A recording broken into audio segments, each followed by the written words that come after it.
Okay, we will get started. First of all, good evening, everybody. I totally understand on a beautiful fall evening, this is not the place you want to be. So we really appreciate everybody coming out tonight.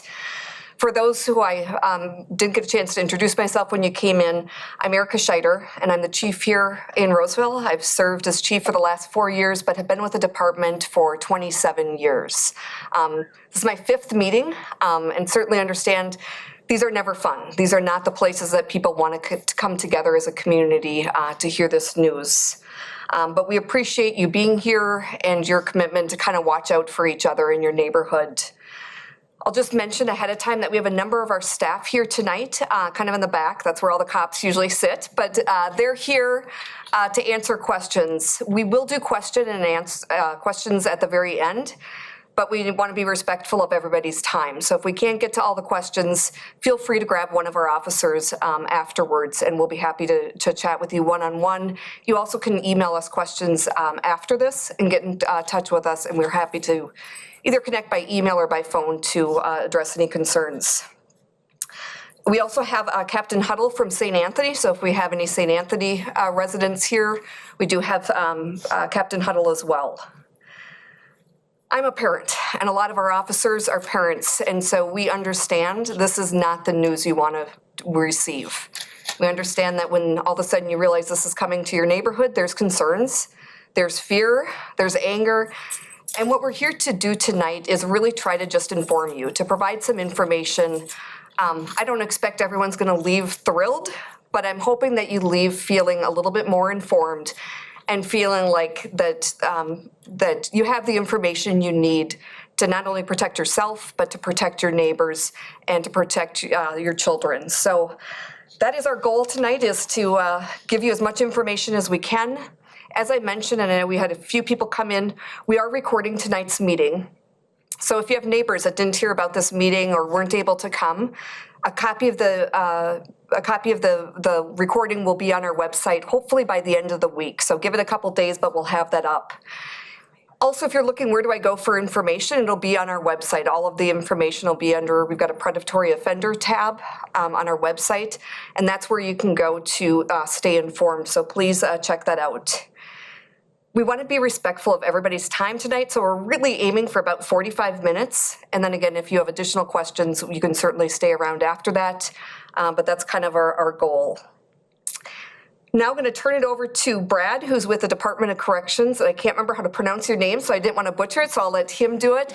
But Brad has come out and done a number of these predatory offender community notification meetings before and just does a fantastic job. So we're really fortunate that he was able to come tonight. And hopefully we'll be able to go through a presentation that's probably answering a lot of the questions that you have in your mind. So with that, I will turn it over to Brad. Thank you, Chief. All right. Thank you, Chief, and thank you all, as you heard the Chief say, for coming out tonight. Coming out to receive this information, albeit as important as it is difficult. And so I very much want to thank you for taking the time to be here. With that said, my name is Brad Vandervet, one of those great Dutch last names, and I am with the Department of Corrections. I currently serve in the Risk Assessment and Community Notification Unit.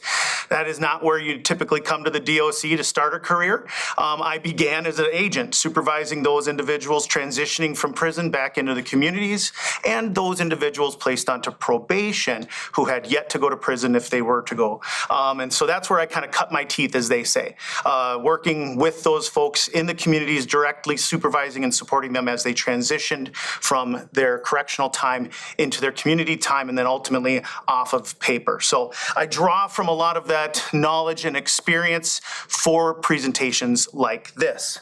And so without further ado, I want to kind of explain to you what you can expect from me this evening. My information is going to come in really 3 distinct parts. I'm going to start with some of that foundational core information about our state's broader risk management system and how they all interrelate and function together. And then I'm going to use that information as somewhat of an overlay as we get into the specifics about the man you're here to learn about tonight. And you'll use that information as you gain more knowledge about him. And then I'll transition into our support and resources, the what do we do now part of the meeting, once we've received this important information. And I'll draw from my colleagues for that kind of help. So where conversations like this, I think, best start is with what we know as communities already. And that is that those who engage in this type of harm, sexual harm, they exist. They're not novel or new to communities or society. So the question really then comes to, what is it that we as various entities and agencies, what are we doing once we become aware of those who engage in this type of harm? How are we managing them to mitigate those risk factors that we've identified? And one of the first components of that broader state risk management system to help address and manage this unique population came online, as you can see, in the early 90s. It is known as, at the originating point of it, the Sex Offender Registry. It has gone on to become known as the Predatory Offender Registry. The registry was born of a horrific incident that occurred here in the state of Minnesota, the Wetterling abduction. Jacob Wetterling was abducted, as many of us who grew up here know, and Patty and her husband and other advocacy groups really went to law enforcement during that time, those early critical moments, and said, what more can we do as communities, society, and agencies to assist you in this important work that you're doing, policing those who engage in this type of harm? And again, at the time, really focused on adult males who are targeting children. And law enforcement said back then what we really needed was a system that brought all of our data together, collating it in one central place. Because up until then, if law enforcement agency A needed critical information, but law enforcement agency W had it, it would take time, critical time, to get that information. So the registry was born out of that need. Now, law enforcement can communicate immediately and can get key information when and if it's most necessary and needed to whittle down would-be suspects in a moment of crisis. You see an Amber Alert go up, know that law enforcement is well ahead of that and scouring their databases to see who might be a person of interest. So as you've heard me say, the registry has grown and changed over the years. It used to focus on adult males who engage in sexual harm against children and has now grown to anyone who has ever been charged with or convicted of a registrable crime. And the information that it collects and retains about those individuals has grown and changed as well. We now collect information about where they live primarily, and also secondary addresses, places they may frequent or visit. So think vacation properties, significant others' homes, places like that. That also must be made known to law enforcement. They have to notify law enforcement of their employer, any employment they may have, and if they operate a motor vehicle for that employer, that too must be made known to law enforcement. They have to let law enforcement know about any schools they may be attending, online or otherwise. And they have to also keep them up to date on any vehicles that they themselves either use, own, or possess.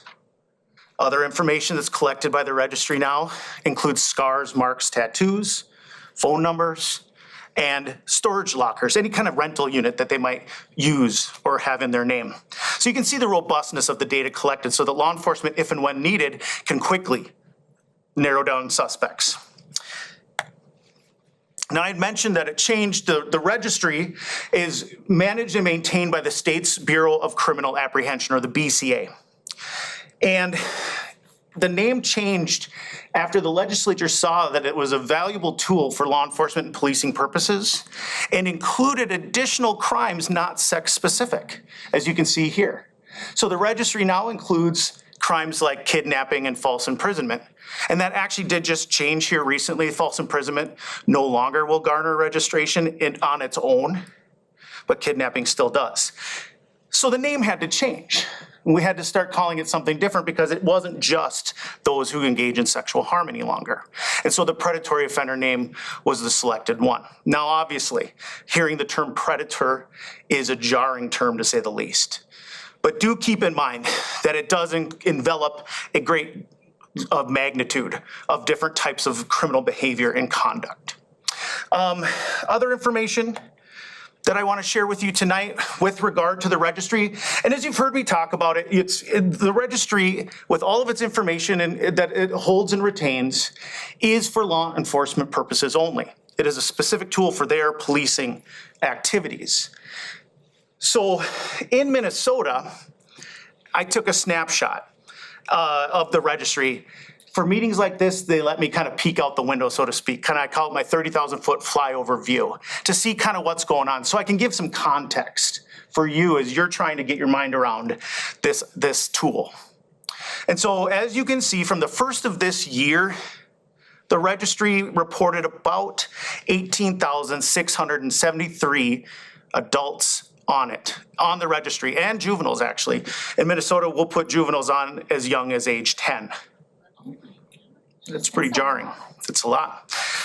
18,673 approximately. That's all the registrants. That's those with no risk level assigned because they haven't gone to prison, and those with levels 1, 2, and 3. That's everybody. As of the 9th, I kind of did a zoom in and said, show me the numbers in the area around here, so the folks can kind of see how this breaks down. Now, with these numbers, I want to point out a couple things. One is they are extremely dynamic. I guarantee they've changed already, as these folks move with a great deal of frequency. But at the time that I took this quick snapshot, of that 18,673, there were approximately 15,019 residing primarily within Ramsey County. You'll see that smaller number to the right, if you can see it, it's a 71. That number indicates those registrants that we get to give more information about at meetings like this. Those are your level 3 designees, or those who have been provisionally discharged from MSOP, or our Civil Commitment Program. So you can see already our information begins to narrow pretty rapidly. I took a snapshot of Roseville proper at that same time. Of that 15,000, we had 47 residing primarily here in Roseville, of which one is a level 3 designee, the man we're here to learn about tonight. So as you can see, again, broad awareness is critical. You can see the numbers around our communities. I like to point out and kind of pick on some like Dakota County. So for example, at the bottom there, you'll see that Dakota County has one individual that's subject to broad notification within the entire county. It might be possible that somebody living in that area could conclude they don't have any sex offenders living there. And you can see here that that would be a very, very dangerous conclusion to make. The bottom line is that there is no community in the state of Minnesota or within the United States that has 0 sex offenders within it or traveling through it. This denotes where they live primarily. We know that these folks are moving around just as any of us do, for all manner of purposes, right? For work, to go to treatment, to go visit loved ones, to go on vacations, and so on. And so the real point I'll continue to drive at tonight is that broad awareness is so very key. Because even if this man were to leave tomorrow and move out of state or something else, I wouldn't want anyone's awareness in this room to be diminished. I want to make sure that we continue to be aware of what's going on in and around all communities. I don't like to jump off the number screen too fast. People sometimes will say, Brad, you flashed it up too quickly. So I'll just take a quick breath, let you take another look, and then I'll move on. All right. So another component of that broader state risk management system that I've been talking about came online next in '97, so a number of years after the registry. This pillar of the risk management system is the Community Notification Act. And it's founded and informed by a couple studies that have been done here in the state of Minnesota that are supported by other peer-reviewed studies throughout the nation that really conclude that a well-informed community is, in fact, a safer community. So for as difficult as meetings like this are, and they are, it is so much more advantageous to have these important conversations than not. And so, because the Notification Act is the reason we're here talking at all tonight, it's worth going into some more detail as to how it works. Because as you saw from the numbers just a second ago, we're not talking about everybody. What's going on here? Here's how the Notification Act is structured. So for notification to apply, a registered individual must have gone to prison. To go to prison, you have to be an adult. So no minors, no juveniles on the registry are subject to any kind of notification. Those who don't go to prison or receive a stayed or probationary sentence are also not assessed or assigned risk levels. And so if you've ever heard the terms probation and parole get used interchangeably and wondered what's the difference or is there one, here's what it is. Think of probation as pre-prison. The court has said effectively, we find you guilty of the crimes that you've been charged with, and we're sentencing you to a specific set of terms and conditions that you must comply with in order to not go to prison. And if that person were to comply with those terms for the duration of that supervision, they would expire and come off. That's probation. Parole, or as Minnesota calls it, because nothing's ever easy, supervised release, and I'll explain why in a moment here, but parole is post-prison. You've gone to prison and you're coming out under terms and conditions that you must abide by or you go back to do more of your time. So those with probationary sentences and those juvenile registrants have no level assigned. It's not to imply that they don't carry risk. It simply means that that risk is not measured and a level is not assigned. So for those that do go to prison, how does this break down? Oh, I'll point out really quick. Military prisons are included in this. All prisons in U.S. territories are included in this. And civil committed folks, those that go to the Department of Human Services Minnesota Sex Offender Program.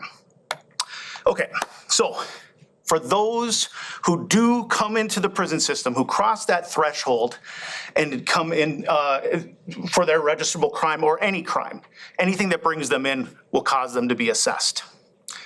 The breakdown is, as you can see, kind of between law enforcement and the DOC. The DOC is tasked with the responsibility of assessing and assigning risk. And we do that with our End of Confinement Review Committee, or the ECRC. This committee will convene about 90 days or earlier prior to a registered person's release from prison. And it will look at the breadth of information that we've pulled and run that information through a risk assessment tool known as the MinSOST, or the Minnesota Sex Offender Screening Tool. Now, it's important to mention a few things about the MinSOST. It's a actuarial risk assessment tool, it's peer reviewed, and it is informed by a robust study conducted right here in our state. Back in the early 90s, when these laws were first coming online, the Department of Corrections began a research study where it tracked over 3,166 known adult male sex offenders as they re-entered Minnesota communities. And that study went from the early 90s all the way into the early 2000s. So a very lengthy period of time. And the assessors reviewed every one of those individuals and they marked their successes and they marked their failures. And for those that went on to recidivate, meaning reoffend in a same or similar fashion, in another sexual way, those behaviors became known as those patterned predictors of risk. So when I say to you tonight, somebody's a level 1 designee, what I'm really saying is they score a lower amount of those predictive risk factors as compared to the peer group from that study. A level 2 has a moderate amount of known predictive risk factors to that peer group, and a level 3 has a higher amount of predictive risk factors. Now, a couple things about actuarial tools is that while they are very useful for helping agencies like law enforcement and corrections target and focus their energies on those mitigating structures that are going to reduce those risk areas, one thing they cannot do is predict the future. Another thing to keep in mind as I go forward tonight about risk is that risk itself is dynamic. What I mean by that is a level 1 designee today, if they are not abiding by those known mitigating factors, and they're engaging in patterned or predatory conduct that we know to be predictive of future harm, they may find that their risk is reassessed and it goes up. Just the same as a level 3 designee who's shown over a lengthy period of time compliance and adherence to those mitigating strategies and has internalized them into their lives may find that their risk is reassessed and it goes down. And so keep that in mind as I go forward tonight. So once risk is assessed and assigned by our end of confinement review committee, the handoff then goes to our partners in law enforcement. And law enforcement will provide notification within the scope of the level assigned. For a level 1 designee, law enforcement will notify other law enforcement agencies. They will notify victims of or witnesses to the offense if they've requested that level of enhanced notification. Not all victims want to know or hear about the person again. And they will also notify other adult household members residing in the home, in the domicile, with that registrant. And that is the scope of a level 1 notification.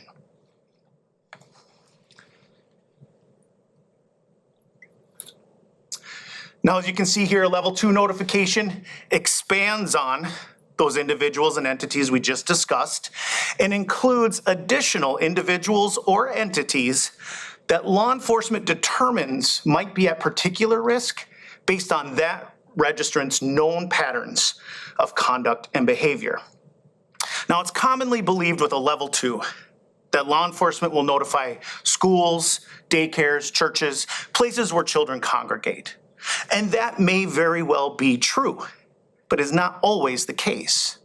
Take, for example, a scenario where law enforcement receives that dossier of information from the risk assessment unit and reviews it and determines that this level 2 within their community targets or focuses their conduct and behavior against adult females at bars. They drug their drinks. In that scenario, law enforcement may target or focus that notification on local bars, on proprietors of those bars, and say, if you see this guy hanging out here, we want to know. Be aware. Tell your security staff. Versus telling the local daycare. Might not necessarily help enhance safety. It may only cause fear and unnecessary concern. Now, on the flip side, let's say law enforcement reviews a level 2 in their community and sees that this individual focuses their conduct and behavior against unaccompanied minors. Think teens in transition from school to after-school programs. And law enforcement knows that within their community, there's a teen hotspot, a hangout location, where these kids come together in these downtimes to socialize and congregate. And law enforcement then might focus their notification on the proprietor of those hangout spots and say, if you see this guy around formulating relationships of trust, let us know. We want to find out more about what they may be up to. So that is the nuance of a level 2 notification. And then a level 3 notification, which is broad public notification. And that comes in a variety of formats and really comes down to how law enforcement communicates best with its community. The one thing all law enforcement has to do across the state is to authorize the Department of Corrections to place that level 3 onto the public registrant search site. Commonly believed to be the registry. I'll get emails or calls saying, Brad, I know of a guy who just got convicted for a registrable crime and he's not on your registry. He either didn't go to prison or he did and his risk level is not high enough to be placed on that website. So once they're on that DOC website, that statutory mandate has been met and everything beyond that is value added. And we recognize here at the Department of Corrections and commend and thank the Roseville Police Department and the St. Anthony Police Department for their commitment to making sure that this information gets put out as best possible. Because back to that knowledge from our studies is that a well-informed community is a safer community. All right, I'm going to shift gears a little bit and talk about some of that research and data that informed that risk assessment tool that we use to this day. I think some of this key stuff, and I promise I won't bore you with data. I do have a few slides. Used to be longer, and they told me the cops were like, knock them out, Brad. It's too much. But I think these ones are key, and I think they're really helpful. In answering the question that no doubt is floating through your mind is, now what? What now, right?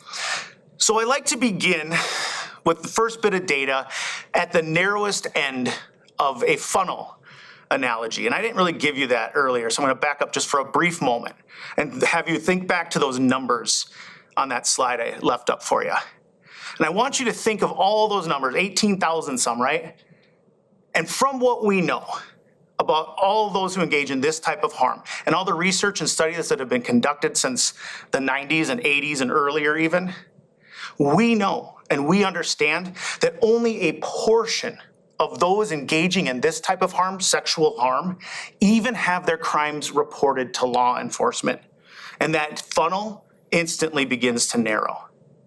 Of those that do get reported, we know that only a portion of that group will go on to have those crimes charged out by a county attorney's office. And our funnel narrows yet again. Of those charged, only a portion of that group may go on to have their sentences enacted and be convicted. And we narrow again. And of those convicted, as you've heard me talk about, only a portion will go on to enter prison. So by the time we get to these numbers here, we are well down that funnel. To the point where I can say on average, and the numbers do fluctuate and change year after year, but what we find is the breakdowns of risk levels assigned stays pretty static. To the point where I can say again, on average, the majority of risk levels assigned year after year to those coming into our facility and getting ready to come back out are those of levels 1 and 2. 15% fall into that 3 category. And you kind of saw that represented in those numbers I showed you earlier. That smaller number to the right are those we get to talk about. And so that narrowing effect happens.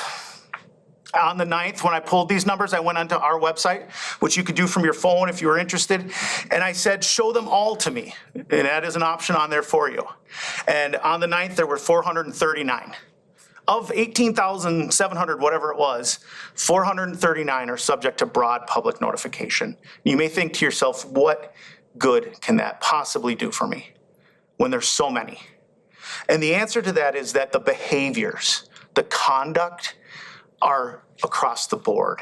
And so though they are a small representative group, you can learn a great deal by seeing how they access their victims, how they engage in their crimes, and how they try to manage their victims.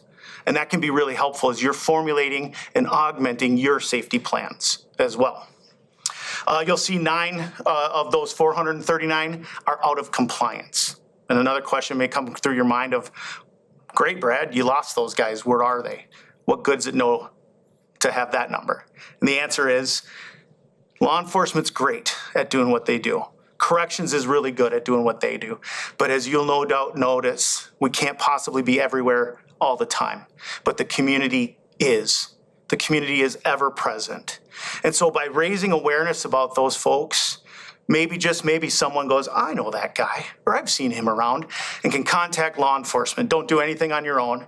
Just contact law enforcement, and they will be eager to assist this individual in getting back into compliance. And so that's why it's valuable information. Okay, other information I want to share with you from these studies. This data was actually taken from the Department of Justice, but really mirrors our own study. I'd just like to give you some diversity and information here. But as you can see, when the researchers looked at the relationships between those engaging in this type of harm and those victimized by it, what we found was that the majority of these crimes are perpetrated by people with relationships, be it familial or a relationship of trust, unknowing. And they've exploited that relationship to gain unmonitored contact with that potential victim. 7% fall into that stranger category. Now, I want to take a moment and kind of focus on that because without a doubt, that's the category that captures us most, as it should.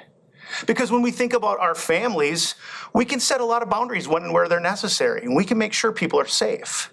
And when we think about acquaintances, we have a lot of tools available to us now to vet people coming into our kids' lives or those who may be most vulnerable. But when we come to that stranger category, this is the group we don't have direct influence or control over. So it's important to understand the limitations of studies like this. For this study and ours, the researchers had to create a cutoff of what constitutes a knowing, a relationship. And what's been determined is that that is 24 hours. 24 hours. If through the review of the information available on the offense shows that a knowing between the victim and the assailant existed of 24 hours or greater, whether that's a fully mediated knowing, meaning web-based, or a direct knowing, even if it's a false ID, but they thought they knew who they were dealing with, that's considered a relationship. If they couldn't show that 24-hour mark, they'd fall into the stranger category. So inevitably, you would have scenarios like this, where a 19-year-old goes to a local party at a home, and in attendance is a 15-year-old. And the night's going the way it's going, and they hit it off. And they leave the watchful group and go somewhere isolated, whether in the home or outside of the home. And the night takes an awful turn. That scenario would fall into the stranger category. But what we tend to think of more as family, as community, when we think of stranger, is that person lurking, just beyond our awareness, just outside of our ability to perceive them, who intends to do harm. And that group falls into a much smaller percentile of about 3%. Now that is ice cold comfort, I'm aware. But the last thing I want for us to do here tonight is to leave pouring all of our focus and attention on that 3% group. Because what we know is the much more likely scenario is going to be somebody who's gained access through a relationship of trust and exploited it. And so I just want to make sure we have that additional awareness. Last bit of data, and then we'll move on. But I think this is probably one of the most important pieces of data, at least I find. And this, as you can see, brings us back to the Minnesota research studies. And we actually did a follow-up study where another 2,000 plus sex offenders were tracked for a 4-year period instead of the big decade-long one. And so over 5,000 known adult male sex offenders combined in this study. This is a robust study. And we broke it down and said, okay, what are the ages of those harmed? Now, if you're anything like me, and maybe you're not, you've already figured this out and gone, holy cow. But if you're like me, you look at it and you go, okay, it's broken into thirds. I see. But then really quick, you start looking at those ages on the side. And you see that 2/3 are kids. And then you really start to look at those ages. And you see that the narrowest age range up there, those teens, constitute 33% of those harmed. That's 9% of the population. That is staggering and is worth unpacking more about what's going on. Here's what we know from agency standpoints with the research and data that we have available is that in those early years, those developmental years, the parents and trusted adults are the key group that we want to educate and inform so that they have all the tools available to them as they're vetting the people that come into these kids' lives so that they can make the best choices possible. And we work really hard to make sure we have the best tools out there, and notification's one of them. And we've also learned, if you bear with me here, but you might remember the old model as parents where we kind of took our kids aside at that critical age range when they're getting up into those teenage years, and we gave them the talk, where we removed the veil just enough about life and how safe it had been made to be for them when they were younger, and inform them about some of the realities of the world they're entering into. And that really created one of two very distinct reactions out of our kids. was either they would just reject the information, say, Dad, you are overreacting. My friends are fine. Thanks for your concern. Or on the other side, they would become so fearful that they would withdraw from the very things they'd grown to love in their lives. And neither reaction we see out of that old model was what we sought. What we've learned over these years is that what we really want is a lot of little talks, age appropriate in their design that grow with the child from those early years on into those formative teenage years. So that by the time these kids are getting to those critical ages, they have a toolbox that they can rely on if and when a moment were to occur that they'd have to draw from it. The one thing we don't want, and I won't beat on this anymore because we have Heather here to talk more about this stuff and she's way better at it than me, but I do like to just say this piece, is that because we understand with that fear response that we got from our kids, that we understand that scared kids do not equal safe kids. But we also understand, and we need our kids to understand, is that nice people do not equal safe people. And so, like I say, Heather will be here to talk a little bit more about that as we go. But I want to shift gears. I did mention that one of our tools that we have for parents and trusted adults to vet people coming into their lives. So here, I'll throw them up for you real quick. These are also available on our website. But there's the Bureau of Criminal Apprehension state's site. Yes, the BCA does maintain the registry, and that is for the cops. So you can't see that. But they do have a public criminal history search tool where you can go on, and it is confined to Minnesota history, but every state has a similar tool. Don't get lured into the watchdog ones. They're not accurate. They're predatory as far as I'm concerned because they charge you money for bad information that's already free and public. And so I really highly recommend you go to the state sites. If you can't find them, call the state, whichever state it may be, and say, where do I find your information? And they'll get you there. But if you go onto the BCA's website, you'll see it's right on their front page, criminal history search, you hit that button. All you need is a person's first name, last name, and date of birth. And you can get their Minnesota criminal history.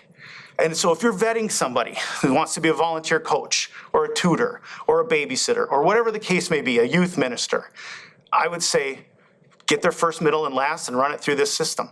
If they are unwilling to provide you that key information, I'd say they're probably not people you want on your list. And then do that for other states. And then also the Department of Corrections website. There we have all the data and research I've been telling you guys about in its pure form.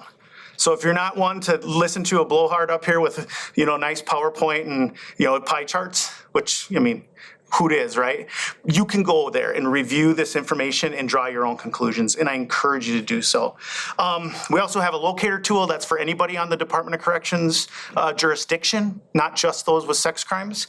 You can check that out and see where they are, who they're working with.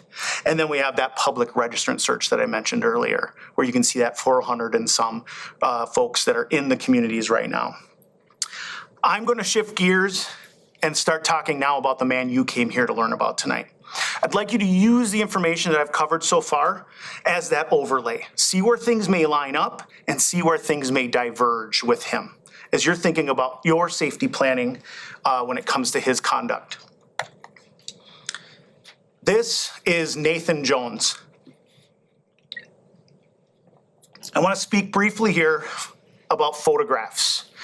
Photographs are updated on average of every 12 months. Or if the individual were to dramatically change or modify their appearance. So if you were to see Mr. Jones in the community and notice that he grew a big bushy beard or got a face tattoo, I don't know, something like that, certainly let his agent or law enforcement or both know, and they will obtain updated photos and get them onto the registry where I will then get them and put them onto that registrant search tool so that you will always have an accurate photo of him for as long as he is subject to this level of notification. These are Mr. Jones's vitals. He's currently 41 years of age and is residing at the 3100 block of Old Highway 8 in Roseville. Now, that is just on the border of Roseville and St. Anthony. And it's not only just a city border, it's also a county border. So it's a Hennepin-Ramsey border as well. So Not that he's getting any additional scrutiny or attention. It just goes to show, though, that you've got multiple agencies invested in his particular location. And so that's not a bad thing for the community. I want to speak a moment about the address. Often in meetings like this, a question will come up and it'll be something along the lines of, Brad, where does he live? It'd give us a whole lot more comfort if we knew where he lived so that we can make sure that the people in our lives that need to know. And what I'll say is that information is very much available to law enforcement and corrections. They know exactly where he lives. They know when he leaves, when he comes home, etc. But because this level of notification, we can't have his specific address out there, and it's because of vigilantism.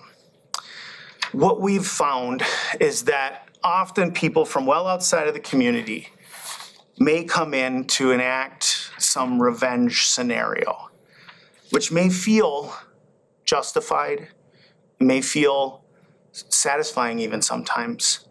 But what it does is it puts in peril the Notification Act. Because this law gets scrutinized by the courts probably about every 4 or so years as being extrajudicial. It's a punitive sanction in and of itself that extends beyond what the crime was because of the stigma that it places on the individual.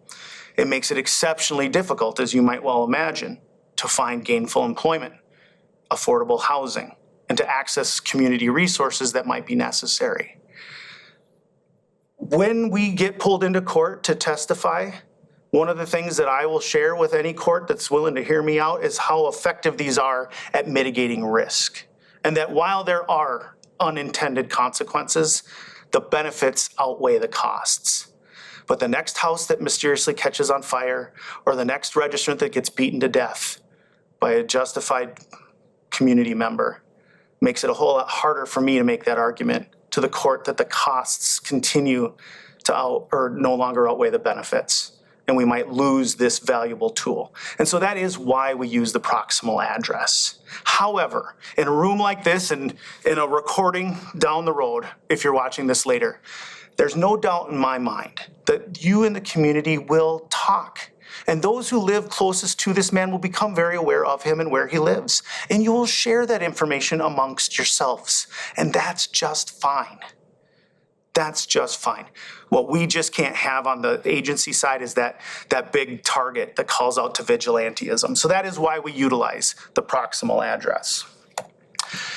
This is Mr. Jones' registrable offense history. This is taken verbatim off of the fact sheet that's available to you and online. So I want to get into some specifics about what happened.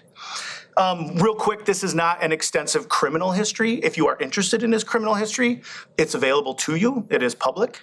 You have his first, last, and date of birth. You can go onto that BCA website and use him as a test to run the public criminal history check. But we focus, because notification focuses on registration, we focus on that as well, on those registrable offenses.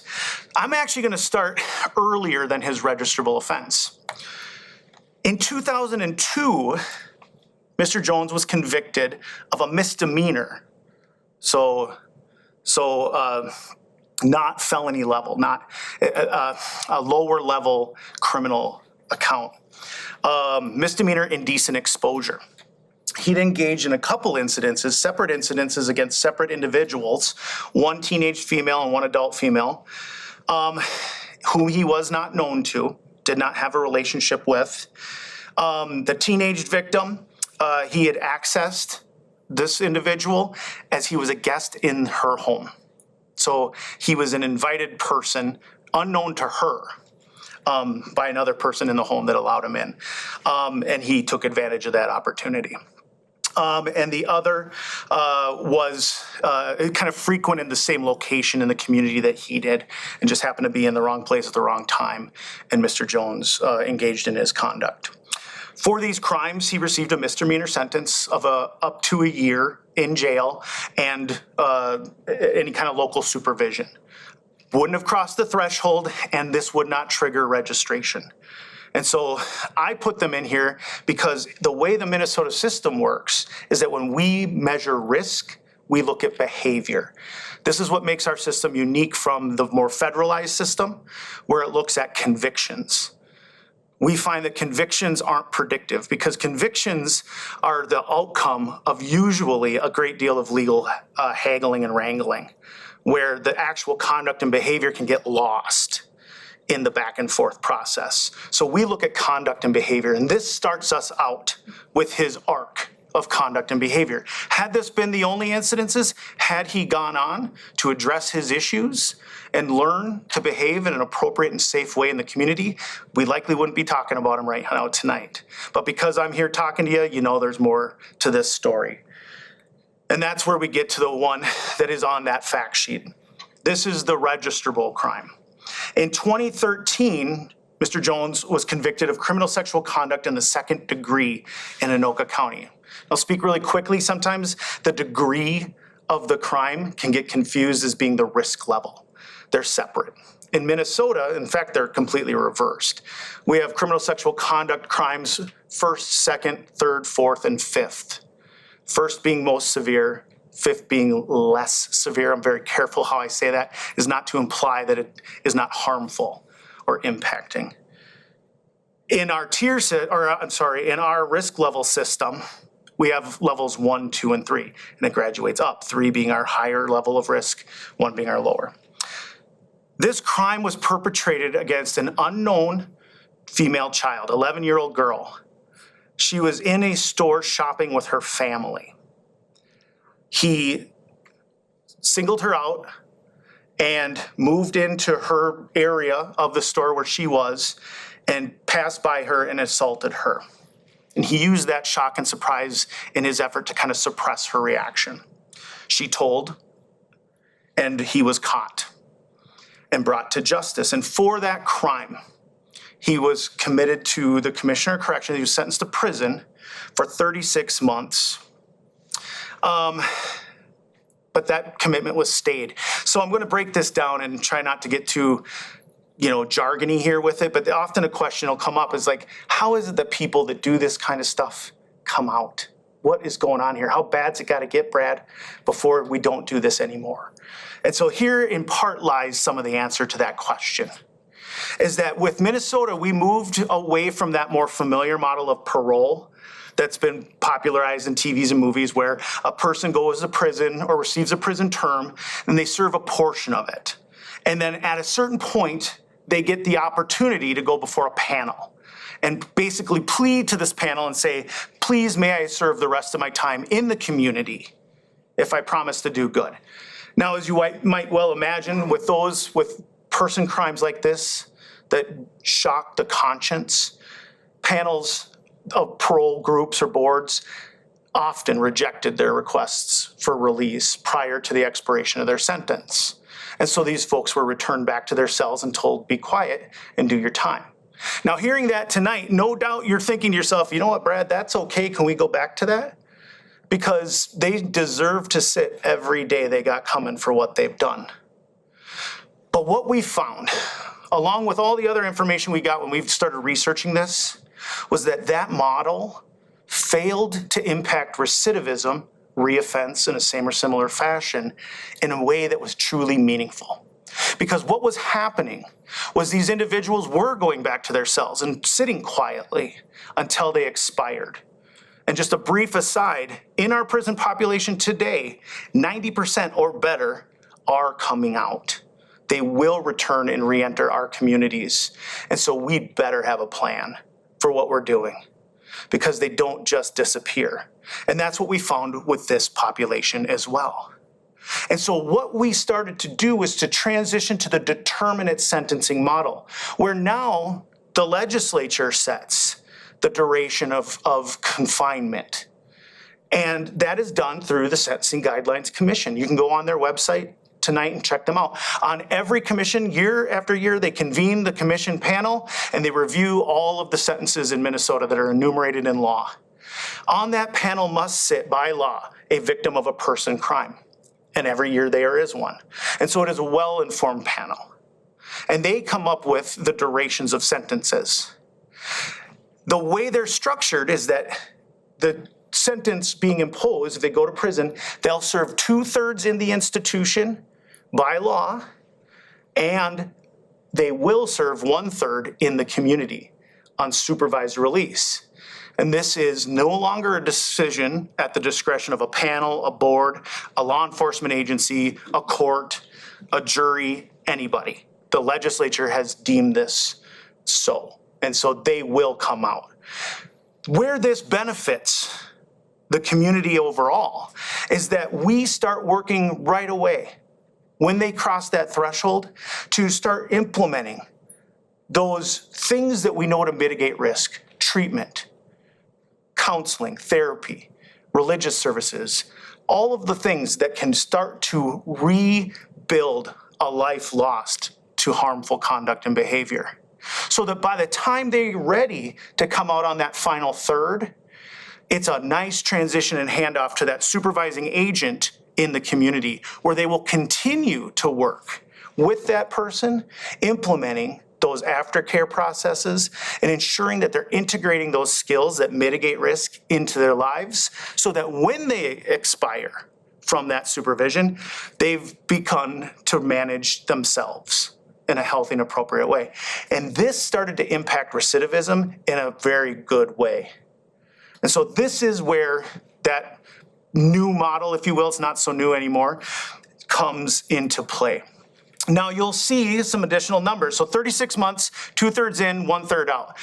10-year conditional release. This is an enhancer that in Minnesota gets placed on those with sex crimes, murder, and felony DUI. So if you ever wondered how seriously the state takes its DUI cases, there you go.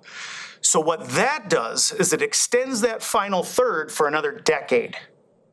So no matter what your final third is in duration, you got a decade to work with your agent, because we want to make sure that we have all the right tools implemented and that you're using them effectively. Now you'll see that last number at the end there, 12-year stay, that tells you probation. So the Sentencing Guidelines Commission says that for this crime, with his criminal history points, he received what is called a presumptive stay. He gets the opportunity to start in the community. If he follows the rules and the expectations of the court and he abides by the terms set out, he would expire and never get that risk level assessment. We know that's not the case because we're here talking about him. So in 2017, so you see he was sentenced in 2013. In 2017, his stay was revoked. The court grew weary of him and said, you're not following the rules, you're not doing what we want you to do, you're going to prison. And so he crossed that threshold. And so I'll give you his chronology here coming up. But basically, that in a nutshell is how determinate sentencing works. And I've lost half the room. Come back, I promise. We're gonna get through it. So here's how his chronology breaks down. So he entered prison for that criminal sexual conduct second degree in 2017. That's when his supervision, the court said, nope, you're doing your time.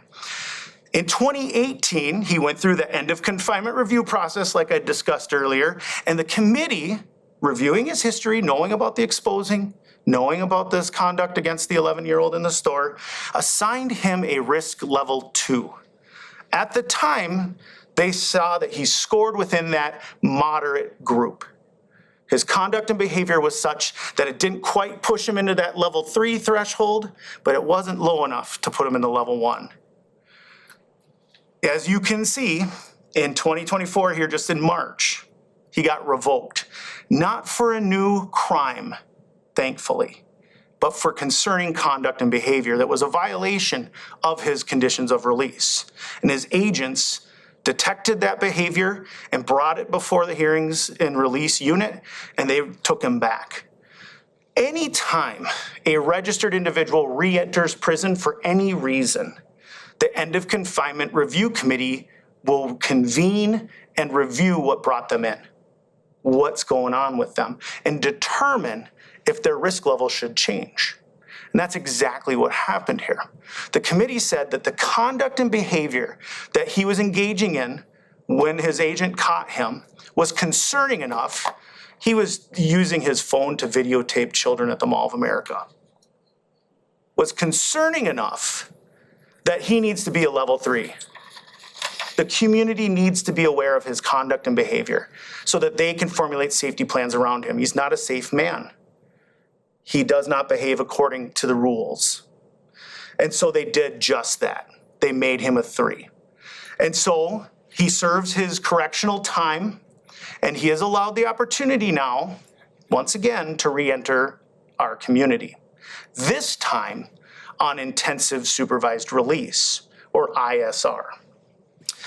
ISR is an important component. Oh, real quick, before I start talking about ISR, as it sits right now for Jones, he is on supervision, direct supervision to a corrections agency until 2028. As long as he follows the rules and falls in line and does what's expected of him, his rights will be restored to him after October 29th of that year. He is required to register with law enforcement for life. That has to go on indefinitely. Law enforcement will always know where he lives, where he works, what he drives, and all that information. And for as long as he maintains that 3, you will as well. So now let me talk a little bit about that next pillar. And actually it's the first pillar, technically, of that risk management system that's very unique to Minnesota. And that is intensive supervised release. It's near and dear to my heart. That's where I served a lot of my time. Not on it. Everybody's like, wow, Brad, managing this population. As you can see, it started in 1990. And we know the registry started in 91. Its primary function is public safety. That is its goal. Successful reentry is important, but public safety is paramount. The way that that's accomplished is through a number of different methods and tools, key among which is a very reduced case size. I know it's in one of these slides, but I'll hop around. They have a cap on ISR clients. No one agent can have more than 15 registrants on their caseload, or individuals, whatever. They may not be a ISR for a sex offense. That's it. Now, to put that in context, as a standard supervisor or standard agent working with a probation population, I would manage a caseload of sex offenders of about 50 to 60. And I know I've got agents going, wow, that was nice. It's not like that these days. And it's true, the numbers have gone up. But that number was, at least then, quite manageable because not all 60 were in the community at any given time. Some were in treatment, others were serving local prisons or jail sentences, and others were doing all kinds of programming. So that gives you at least a little context. When I say 15, that is like laser beam focus. And so, and these agents, because ISR is a 24/7 operation, function just like law enforcement. So there's always an agent on. And so the law enforcement officers all have the on-call number for their agents. If they encounter a person that they know to be on supervision and the issue arises, they can get a hold of an agent right away. And warrants can be issued, whatever may need to be happening can happen. So a lot of tools that they utilize, among which are house arrest. They're placed on house arrest initially, and they can phase down off of it over time. A level 3 designee cannot, however, phase off of ISR. They are on ISR unless or until that level gets reduced or they expire. And so they must be on this high level of supervision. There's daily telephone contacts with their ISR team. They do not enter the community without an approved plan. Plans must be pre-approved. Nothing other than a hospital visit can be impulsive.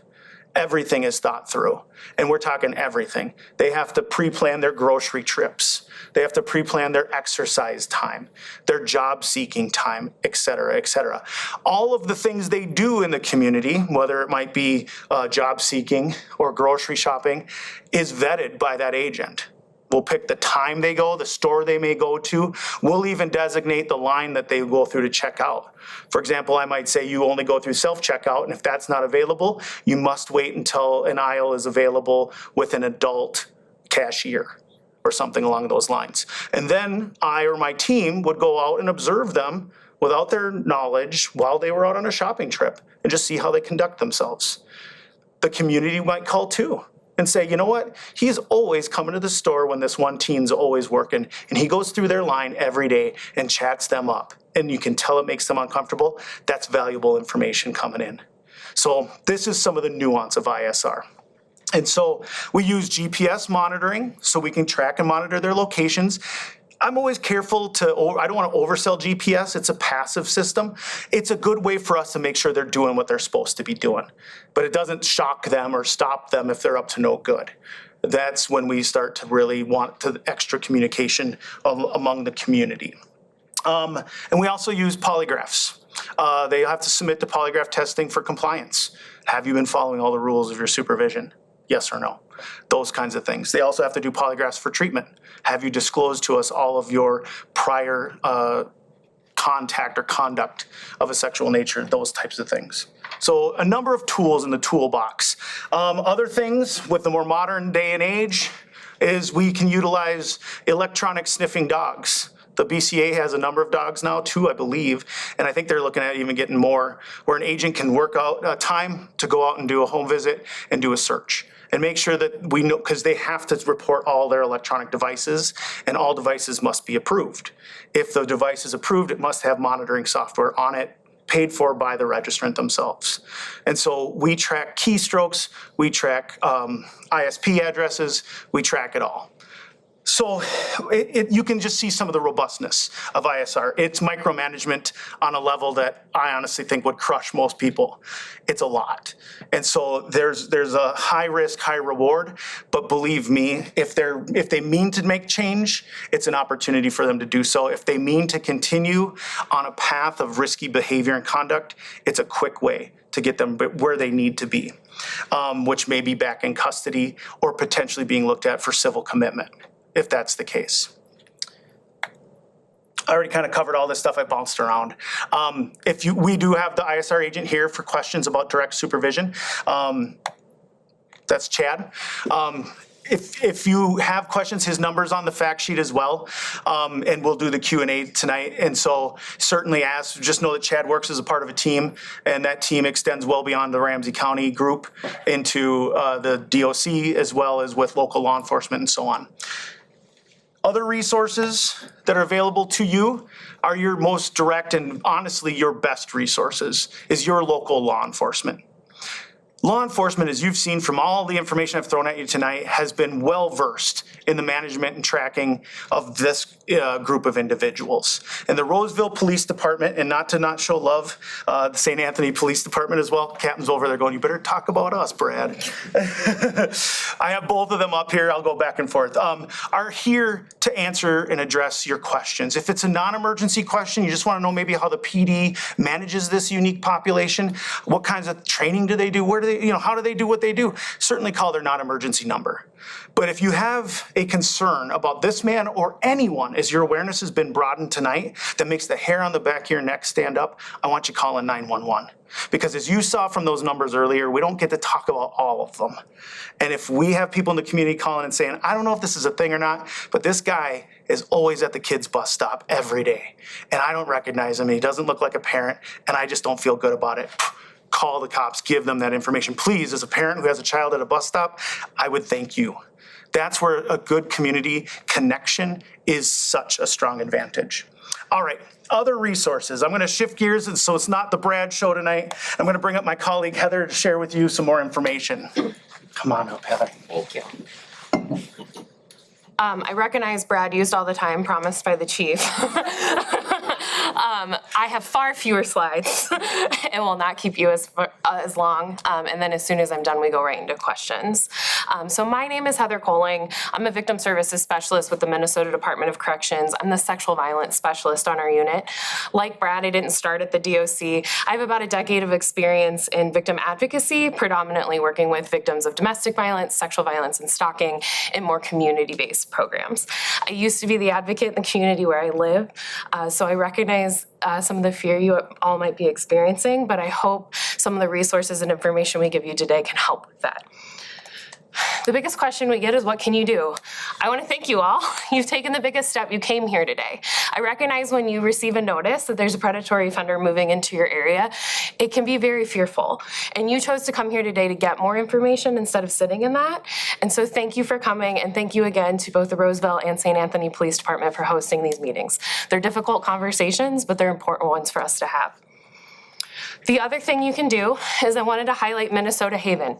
Because he is under the supervision of the DOC until October 29th of 2028, you can sign up for Minnesota Haven. Mr. Jones does not get notified of who receives notification on him. The notifications through Haven are different than those like community notification, right? You would get notices on things like if he was returned to custody, if his supervising agent were to change. So that might be a trigger. Then you could look on the website to see if maybe he's living somewhere else, right? We actually have Haven registration forms in the back. So if you did want to sign up for that, you could do it today. It's just a single page form and give it to me. Our unit, the Victim Services Unit at the DOC, oversees Haven. So all that information is kept confidentially, and alerts are always sent out via either postal mail or email. So you're not getting a bunch of phone calls from us or anything like that. I want to shift and talk just about the prevalence of sexual violence, that big part of the funnel that Brad referenced. Nationally, we know that 1 in 9 girls under the age of 18 and 1 in 20 boys under the age of 18 will experience sexual abuse or assault. When I come to meetings like that, it's like, okay, that's great, but we're here for your community. So let's look at Roseville. I pulled this information, it's my only data. I pulled this information from the 2022 Minnesota Student Survey specific to Roseville Public School District. I didn't pick on St. Anthony, but those results are available as well. This survey is done every 3 years. So this is the most recent one. The next one will be done in 2025. It is pages long. Ask questions about demographics, if you eat enough vegetables, the type of extracurriculars you're involved in. But there are a couple questions about sexual violence. So those are the ones I wanted to pull. This one's on page 27. Has anyone who is not a relative or family member ever pressured, tricked, or forced you to do something sexual against your will? So this would be that acquaintance or stranger category Brad was referencing. You can see this question was asked for the 8th, 9th, and 11th graders. So we're looking at that 13 to 17 range. And by the time we get to the juniors, we have 2% of boys saying yes, 6% of girls. It's interesting to me, though, if you look at the freshmen for the 9th graders, 10% of girls said yes. So it'll be interesting to see what that looks like in 2025. Has any relative, family member, so again, just that family member section of the pie, ever pressured, tricked, or forced you to do something sexual or done something sexual to you?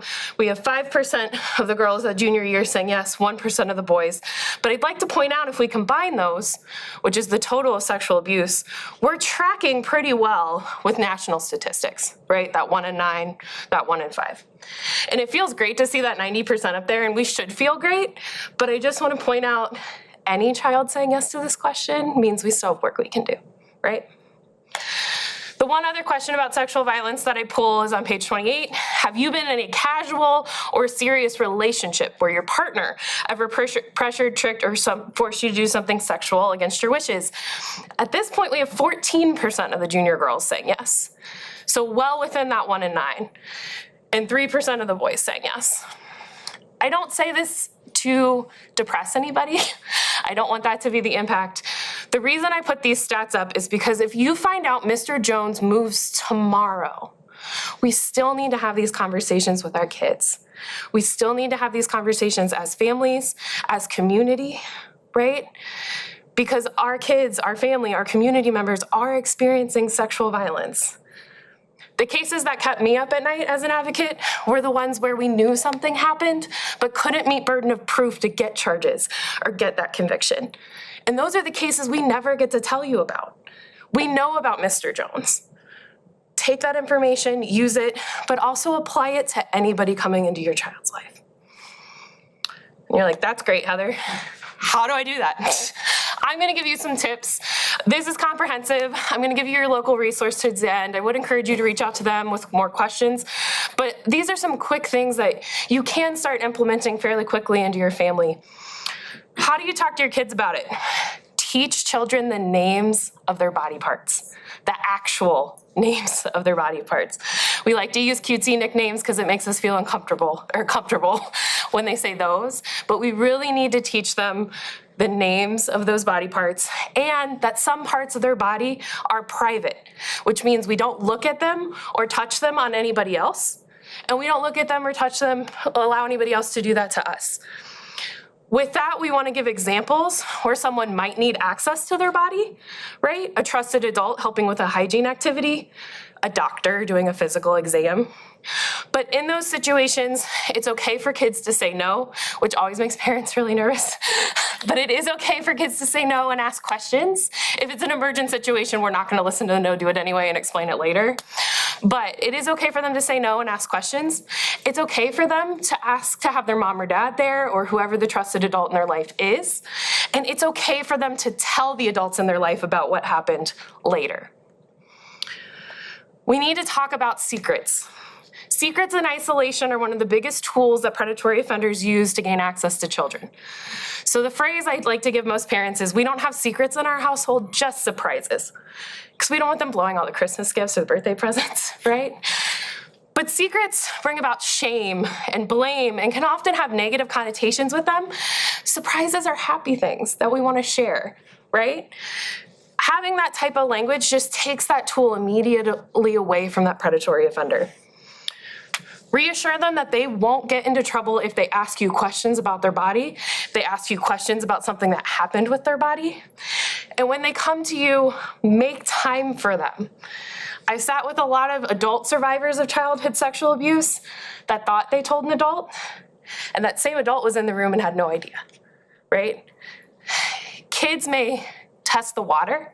They might dip their toe in to see if they can talk to you about it. And if they get a response they perceive as them being in trouble or like they're an annoyance, they may not continue. So as much as we are able, stop and take the time to answer those questions when they come forward. Or if we don't have time in the moment when they're bringing it up, tell them we'll come back to it and make a point to follow up with it later. For the teenagers, we can age it up a bit. And we really need to, because again, that 13 to 17 year age range is that high victimization range. One of the easiest things to do is use the media to make it relevant. I don't know about your household, but there is often true crime on in my house, which often references sexual violence, dating violence, and frankly, at this point, the news tends to do that. It can be a very easy transition to say something like, do you know what you would do if that happened to one of your friends? That opens that door a little bit. We're not putting it on them, right? But we're starting that conversation. Use your own experience to tell a safety story. Most of us know somebody or ourselves have been impacted by sexual violence or dating violence. It can make it relatable if we're willing to share that safety story about what happened. It can also let them know you're a safe person to go to talk to about if that happens to them or one of their friends. Talk about caring for their friends' safety, that strength in numbers mentality, and call sexual assault what it is. We have to call it sexual assault. Part of that conversation is also then teaching them about healthy relationships and what that looks like. We don't just tell them all the bad, right? We want them to go on and have happy, healthy relationships as well. But if we don't call sexual assault what it is, what we're learning is we saw sexual violence and sexual exploitation go up, especially during the pandemic when everything went online and teens and predators were getting more access to teens. What we're learning from that is that teenagers are saying they didn't know how to say no or tell on someone that they like. So if we're not explaining what sexual assault, what sexual exploitation is, and giving them language to get themselves out of those situations or to call you and let you know they need help, they don't know what to do with it. It's our job to teach them that.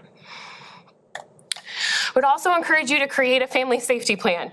We have safety plans for all kinds of things, for fires and tornadoes, and we're in Minnesota, so blizzards, right? We put the extra blankets in the car and the granola bars and the things. We also need to have body safety. Family safety plan.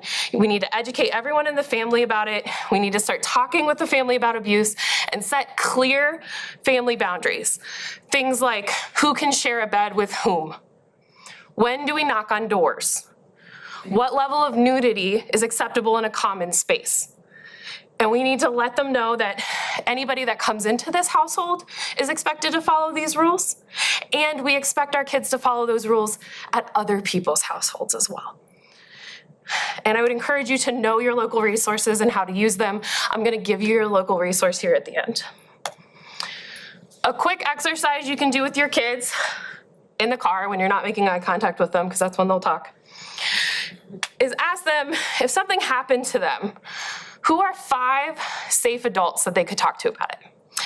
You might want to know who they are. Make sure they are in fact safe. You might learn a little bit about who your kid trusts in their life as well. The question I also ask when I give presentations like this is the inverse. Who are 5 kids in your life that might come to you? Do you know what you would say? Do you know what you would do? If we prepare for situations like that and know how we're gonna respond, we tend to default to that instead of freezing, right? I promised your local resource, this is them. SOS Sexual Violence Services services all of Ramsey County. In the metro, there's a wealth of options available. On the resource sheets in the back, we have the websites that Brad has mentioned several times, the BCA criminal history search and the DOC's public registrant search. We do also have the local programs that serve Ramsey County, statewide programs and national programs as well. So you can have that handy sheet available to you. This is our unit's information. My business cards are in the back. You're more than welcome to reach out to me at any time. And there's just one resource on this that I wanted to highlight. Down in the bottom left, the National Center for Missing and Exploited Children. We didn't talk about digital safety much today because it isn't a part of Mr. Jones' pattern, but it is what we're seeing trending with a lot of these sexual violence cases. Predatory offenders have access to people outside of their communities digitally, right? Online gaming even, social media, all those things. NCMEC has an amazing series of digital safety videos for parents to show to their kids that actually start out at like preschool age and work all the way up to college age. Kids are getting iPads and things like that as a part of their schooling system much earlier than I ever did. We had a projector and like that clear Apple when I was in school. But they're all getting tablets and things like that now, so we need to be mindful to do that digital education sooner. All of these resources are great, but I really wanted to point that one out. And I'm gonna give Brad his last slide and then we'll take questions. I promised the chief I wouldn't take very long at all. She said she's gonna hold me to that. But I do like to just kind of bookend this with the last bit. We try to give you as much information as we absolutely can within the opportunities we have. If I'd have put out a flyer and said, Brad's coming to town to talk about sex offenders, I'd be lucky to get 2 people to show up. You know, it's just not a conversation that people get excited to hear about, especially when the weather is nice. But when we have these kinds of notifications, we get that moment. And so it is, unfortunately, a lot of information jammed into a small package. It is like trying to pull a drink from a roaring fire hydrant. And it's hard to do. But if you take nothing else away from all that we've talked about tonight, I do hope that it is this, the 3 90s and the 2 Rs. What we know from all of the information and understanding that we've gained over the many years of research and review of this important topic is that 90% of those who have been caught, who have gone through that array of the risk management system, do not go on to reoffend in the same or similar fashion. 90% of those that engage in this type of harm are known to the people they're hurting and use that relationship of trust to exploit that contact. And the last 90 is kind of the inverse of the first. If I took tonight all 18,700, whatever it was, of those registered individuals and put them on the moon, I would have impacted sexual assaults in Minnesota by no better than 10%. And that is just not enough.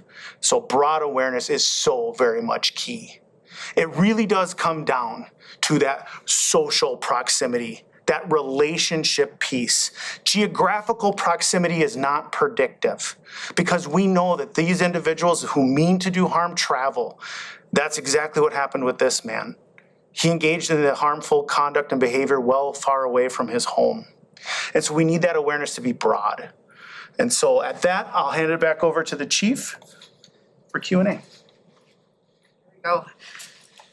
Thank you so much, and thanks for sticking around. I know this is so much information being thrown at you, but really, our hope is that you're leaving at least with a better sense of understanding where we're at with this individual. We're going to spend about 5 minutes, just in the interest of time, on questions. But as I mentioned, when we get done with questions and answers, we've got a number of people here from our community action team. We've got St. Anthony, we've got our detectives, we've got one of our social workers here. There's people that you can ask your questions if we don't get to them in that 5 minutes. And I might have Lieutenant Ng come up because she might be helping me out with some of the questions. Right here. I do have a question. I'm just, does the offender know that the community has been contacted? So the question is whether the offender knows that there was a community notification meeting tonight? Yes. Yes, he does. Yep. And I'm going to repeat the question just for people online. Right back here, somebody had their hand up. Yes. So with all the information that we've received tonight, why is this man allowed to move into multifamily housing? So the question is why this individual was allowed to move into multi-housing, family housing, and I'm going to turn that over to Brad to kind of answer that. It's a good question, and it's one that we are confronted with frequently, not just with this individual, but with this whole population of folks, is what is appropriate or ideal housing? There is no such thing, quite frankly. And so what we are up against is what we know to be the most risky situation or component is homelessness, destabilized individuals. We will go to the registrants prior to their release and say, what resources do you have available? And they will rattle off whatever they have, and we will go through a process of vetting those resources and determining whether any of them are capable of meeting their needs. And sometimes it's not about necessarily picking the best, it's about picking the least bad. And so ultimately, it's what's available to him at this moment. And that's really genuinely where things are at. Right here in the front. Yes, maybe I misunderstood, but I thought I heard that as long as that person is still at the risk level, let's say R3, when they're done with their mandatory term, does that risk level ever drop?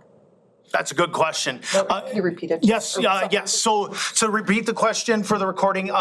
Is once a registered individual comes off of supervision, does that risk level drop? And the answer is not just because they're off supervision. They can be reassessed. It could potentially go down, but the risk level will remain connected to them for as long as they are registered. Most registrants in Minnesota have a duration of about 10 years. This individual is for life. And so his level will remain a 3 unless or until he's reassessed at a later date and the committee determines that a reduction is appropriate. Right behind, Yes, yes. so I have a question about proximity of stay. From my understanding, most offenders have to have a certain distance from bus stops, playgrounds, things of that sort. And based on the proximity of 3100 Old Highway 8, there's only 3 buildings that have a 3100 anything. And with that being said, there is at least 3 bus stops on that street. There's 2 playgrounds on that street, including the one that's in the multi-purpose, multi-family area. So how, even if that person's that's their only option, how is they still allowed to be in that area when it is an area which would be like a hot pocket for that person? Sure. You know, it's just like I could be in the window. It would be like the community couldn't even actually help, because if he's standing in the window with the proximity of 3 bus stops, a playground, and it's still the proximity of the 1,000 feet that I read online, how is that allowed? Great question. So I'm going to summarize the question just for the purpose of the recording. So the question was effectively, can he be allowed to live within a proximity, a distance to places that are known places where children congregate, parks, complex play structures, things of that nature. And so I'm going to break that apart into some pieces. One of the biggest misperceptions in Minnesota and really across the nation is that there is a distance that is quote or unquote safe, that there's a range where if an individual lives within it or outside of it, they're either safer or more at risk. There is absolutely no connection to proximity, geographical proximity, and risk. And so, and that's actually part of the study that we conducted. When we came up with those known predictive risk factors, one of the questions we asked is, for those that went on to reoffend in a sexual nature, would any of those reoffenses have been prevented if they were not allowed to live within a distance from the victims that they harmed? And in every single one, the answer was no. Distance does not predict risk. It's a big misconception, and it fuels a lot of local ordinances that is probably what you're familiar with, where certain cities will take it upon themselves to create a distance and say registered individuals who we become aware of can't live within X distance from these locations. The problems that cities encounter when they do that is that either one of two things is going to happen. Once they start drawing circles around these places, they're going to inherently create pockets of communities where registered individuals can live. And then they start to consolidate in those locations. And if you reside in one of those locations, you're not happy about it. So then cities have to do one of two things: make the circle bigger, or put in a bus stop, or a playground, or a bench, or something. In either event, what ends up happening is a banishment it occurs, where nobody can reside within a community, because everything in a community is within a distance of a thing. Most cities have within their ordinances that a park must exist within every square foot of so many houses, or something like that. And so ultimately, it pushes them to the rural areas. And that may feel good for those living in urban areas, but being the state notification coordinator, I also go out to those rural areas, and I get similar concerns about Brad. I have an acre of woods in my backyard, and this guy lives within those. I'll never know if he's standing in the trees or not. At the end of the day, it doesn't abate the concern. And so we want that awareness of those potentially vulnerable locations. We want people knowing who this man is, what he looks like. We want to show our kids, if you see this man while you're at your bus stop or playing at the playground, I want you to do these steps, just like Heather kind of laid out. And so hopefully that kind of helps to address that question, but there is no proximity or distance that dictates where they can or cannot live. The Department of Corrections and agents can set certain restrictions on who they can live with if they're going to try to cohabitate with someone that might be in a particular risk category. But ultimately, again, remembering homelessness is our biggest problem. And so Can I add on that though? So what if this said person moves into a place with a person who doesn't notify the landlord, who then says this particular type of person with this type of offense can't live here at all anyway? But if the tenant doesn't notify that they left someone living with them, how is that figured out with, let's say, Chad or said, living situation? Because legally he has to have somewhere where he's allowed to stay. But if the tenant that resides wherever they may haven't notified the landlord and he's living here, how is that figured out? If that makes sense? no, I think it makes sense. So basically, if there's a violation potentially or a omission from those leasing or renting authorities, is that something that, how do we address that? Is that kind of a fair summary? And so agents must vet and will vet any living situation to make sure it's as appropriate as possible, like we talked about. And so that would hopefully kind of circle in any kind of landlord or property management type thing. Ultimately, if the onus is on a leasing agreement, and then it's the individuals on that lease must abide by the rules and expectations of that apartment. Now, let's just say that the apartment becomes aware of an individual who's been omitting key information and terminates their lease and puts them out on the street. That's a violation for an individual on supervision. It's failure to maintain approved housing. And so there'd be a lot at stake if he were, or anyone in that same scenario, were to be terminated and placed out on the streets. And so they could be retaken into the custody of Commissioner Corrections then. I just wanted to add something. As a part of that vetting process, especially when it's a predatory offender, for as long as he's on supervisions, the agents will make sure the landlord has approved them residing. Because it does the agents no good to approve a residence and then he's getting kicked out in a week, because then he's homeless and we all got issues, right? The other piece of that is if he's not being honest about where he's staying and then he's found to be in that location, he could be facing a new felony, failure to register, because he has to comply with that registration for life. So even after he's off supervision, if he's not keeping law enforcement enforcement updated, he could face that additional felony, which repeatedly has these guys brought back into prison. Thank you so much. And just in the interest of time, we're gonna do one more, and just one thing, we'll get to yours in the back, just 1 second.